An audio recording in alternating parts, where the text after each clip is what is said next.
Prepare-se para mergulhar em uma história real que vai abalar sua mente. Um serial killer cruel, discreto e surpreendentemente comum aterrorizou o Canadá ao tirar a vida de 8 vítimas inocentes em silêncio, sem deixar rastros, até que a verdade veio à tona de forma chocante. Fique até o fim, porque cada detalhe vai te deixar mais perplexo.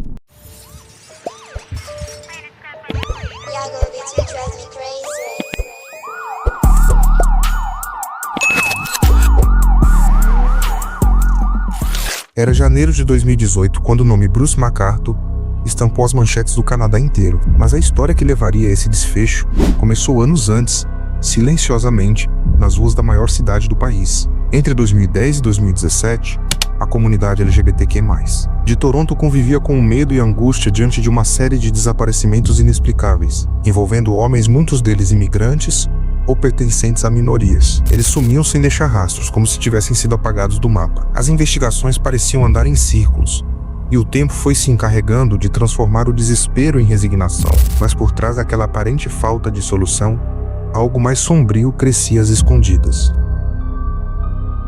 Bruce McArthur nasceu em 8 de outubro de 1951, na cidade de Lindsay, Ontário. Cresceu em uma fazenda, em um ambiente conservador, marcado por rígidas tradições religiosas. Ainda jovem, mudou-se para Toronto, onde trabalhou como vendedor em uma loja de departamentos. Casou-se, teve 2 filhos e viveu uma vida aparentemente normal durante décadas. Porém, com o passar dos anos, sua vida pessoal começou a mudar. Após o fim do casamento, McArthur passou a explorar sua sexualidade e frequentar a cena LGBTQI+ da cidade. Em paralelo, construiu uma nova carreira.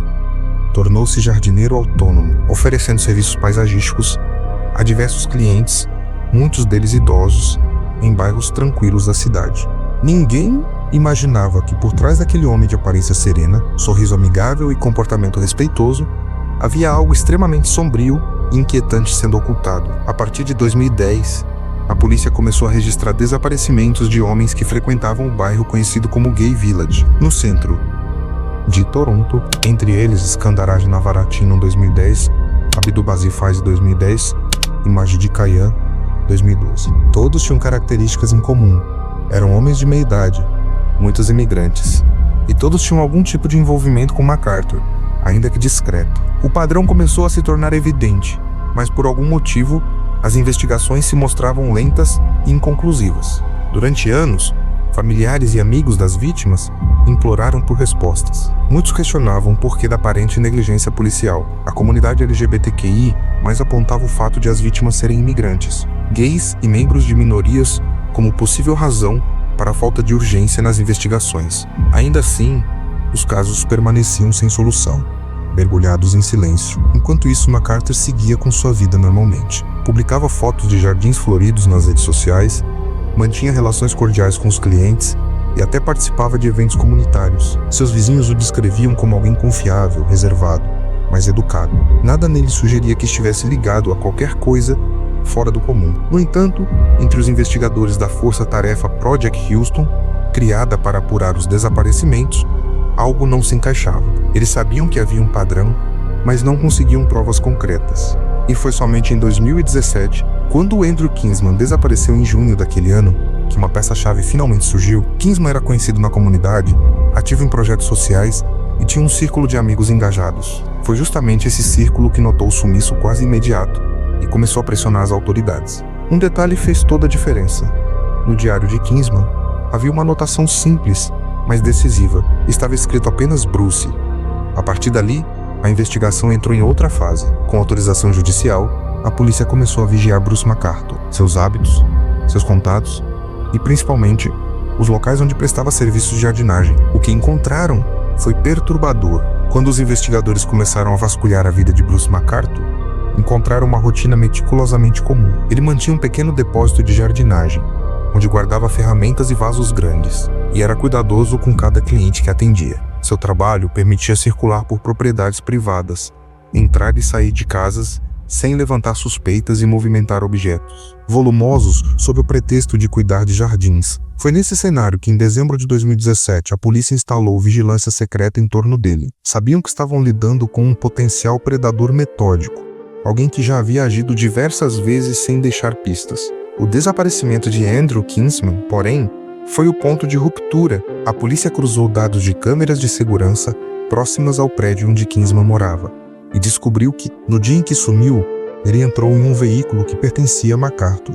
Esse foi o momento em que as suspeitas viraram certezas. Os policiais, munidos de mandado de busca, vasculharam a propriedade de um dos clientes de MacArthur, onde ele mantinha um pequeno jardim. Era janeiro de 2018.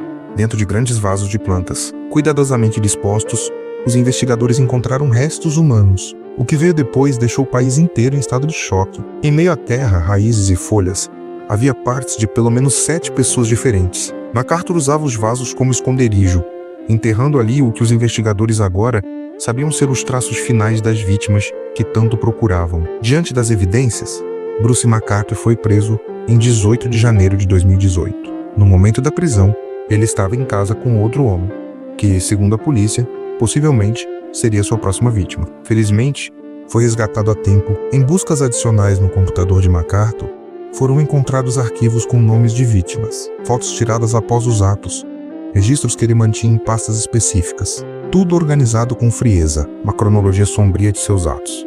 Com a prisão, os investigadores retomaram casos antigos, foram conectando as peças, até que MacArthur confessou a responsabilidade por 8 desaparecimentos entre 2010 e 2017. As vítimas foram Skandaraj Nafaratna, Abdul Basir, Faize Majid, Kayan, Dinli Zoik, Sorash Mahmoudi, Selim Izen, Andrew Kinsman e Kirush Nakanagaratino. Cada uma dessas vidas foi interrompida de maneira calculada, silenciosa e cruel. Dinli Zoik, por exemplo, nunca havia sido oficialmente reportado como desaparecido, o que mostra a vulnerabilidade de suas vítimas e como MacArthur se aproveitava de pessoas marginalizadas.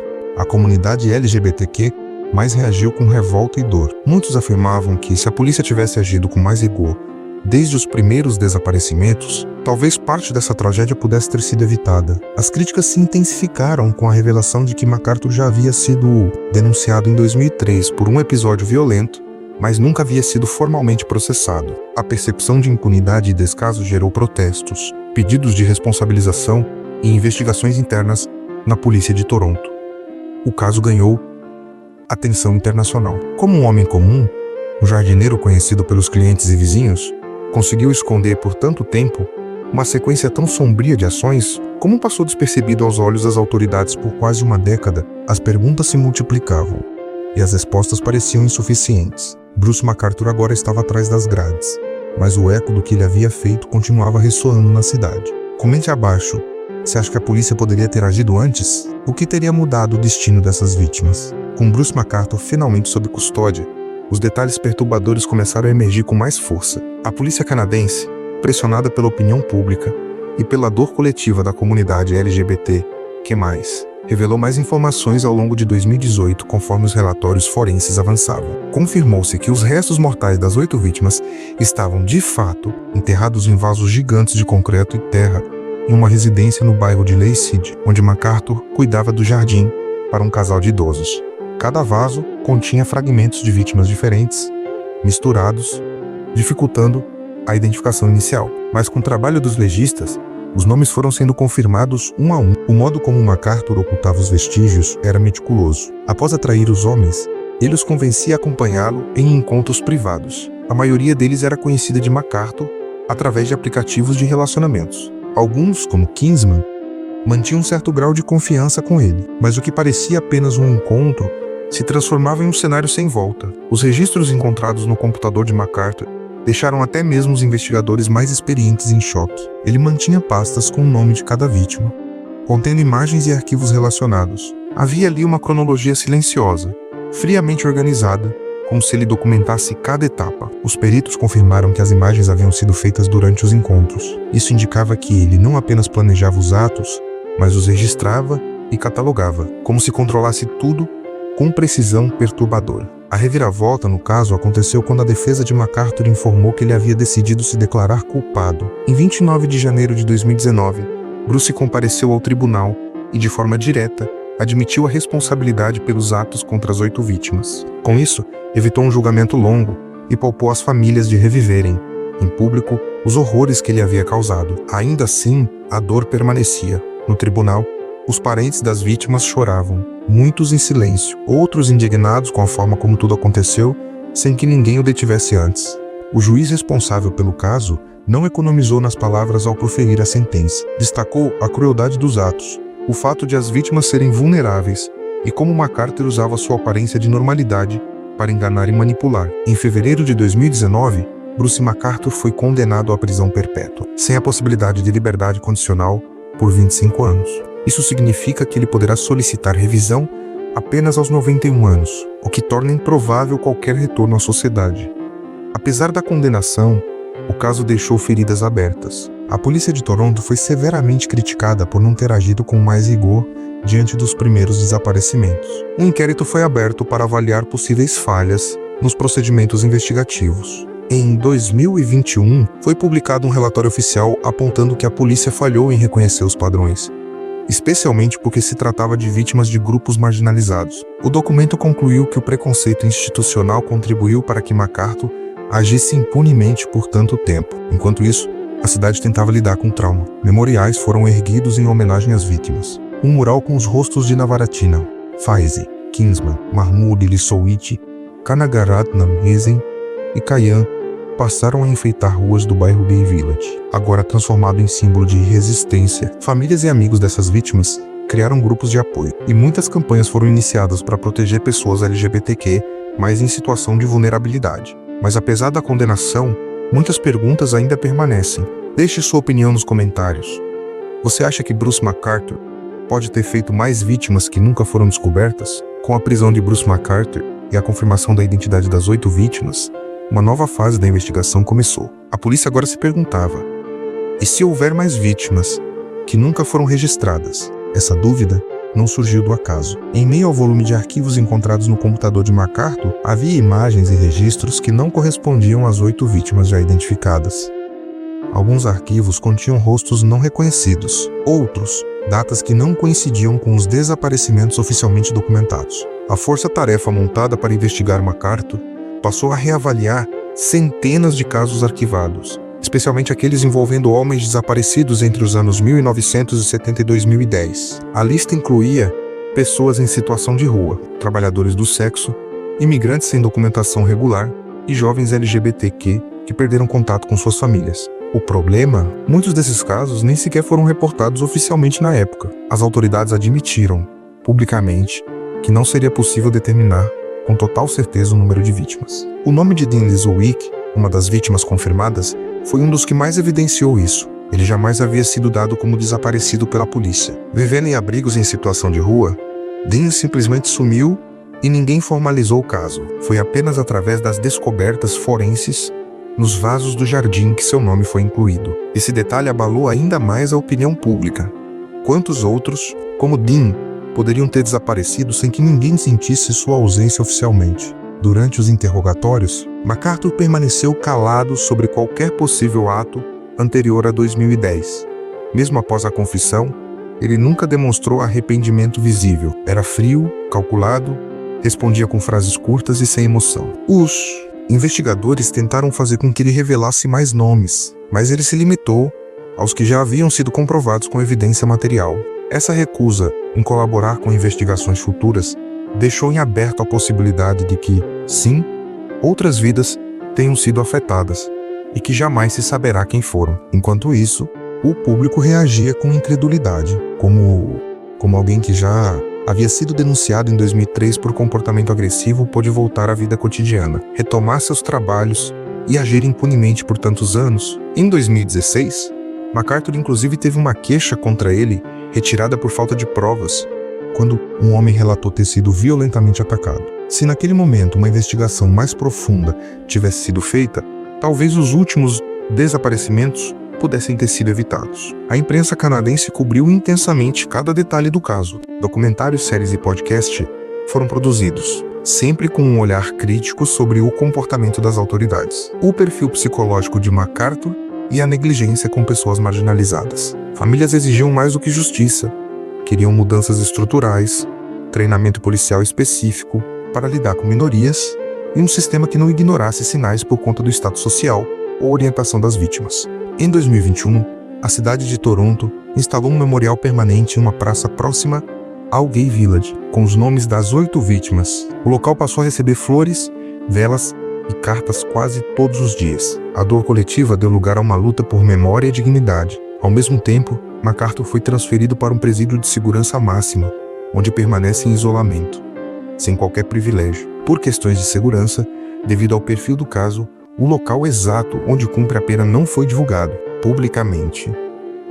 Mas mesmo com a prisão, confissão e condenação, o caso de Bruce MacArthur permanece um dos mais inquietantes da história criminal do Canadá, pela forma como ocorreu, pela frieza e, principalmente, pelas perguntas que ficaram no ar, perguntas que talvez nunca terão resposta. Desde sua condenação em fevereiro de 2019, Bruce MacArthur vive em total isolamento em um presídio federal de segurança máxima. Ele cumpre pena de prisão perpétua, sem a possibilidade de solicitar liberdade condicional até 2044, quando terá 91 anos. A realidade, no entanto, é que dificilmente deixará a prisão com vida, e essa parece ser a única certeza num caso repleto de incertezas. Apesar do encerramento judicial, o caso continua vivo no imaginário da população. A dor das famílias ainda é sentida e a indignação permanece. Em 2021, um relatório independente, liderado pela juíza Gloria Epstein, foi divulgado, apontando falhas graves no modo como a polícia de Toronto lidou com os desaparecimentos. A conclusão foi clara. Existiu um viés institucional que contribuiu para a demora na ligação entre os casos, a ausência de empatia com vítimas de minorias, a falta de recursos adequados e a desatenção a denúncias anteriores sobre MacArthur criaram um cenário em que ele pôde agir por anos, mesmo sob o radar. Hoje, Bruce MacArthur permanece como uma figura silenciosa. Desde sua condenação, ele se recusa a conceder entrevistas e evita qualquer exposição pública. Não participa de atividades com outros detentos.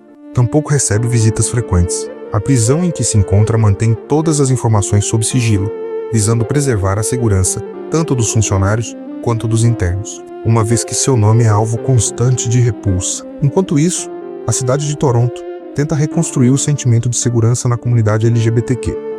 Diversas organizações sociais surgiram nos últimos anos, voltadas à proteção de imigrantes, pessoas LGBTQ+, e pessoas em situação de rua, justamente o perfil das vítimas de MacArthur. Esses grupos lutam não apenas para garantir assistência a quem vive nas margens da sociedade, mas também para cobrar respostas em outros casos arquivados, que agora voltaram a ser analisados com outros olhos. Um ponto que ainda causa calafrios é o número incerto de possíveis vítimas não identificadas. A policial reabriu desde 2018 mais de 200 casos de desaparecimento ocorridos nas décadas anteriores, mas nenhum novo nome foi formalmente associado a MacArthur desde então. Mesmo assim, as autoridades não descartam que ele possa ter começado a agir antes de 2010. Especialistas em perfis criminais afirmam que o comportamento metódico e o controle emocional de MacArthur indicam uma prática desenvolvida ao longo de muitos anos. O silêncio dele alimenta a dúvida. Ele nunca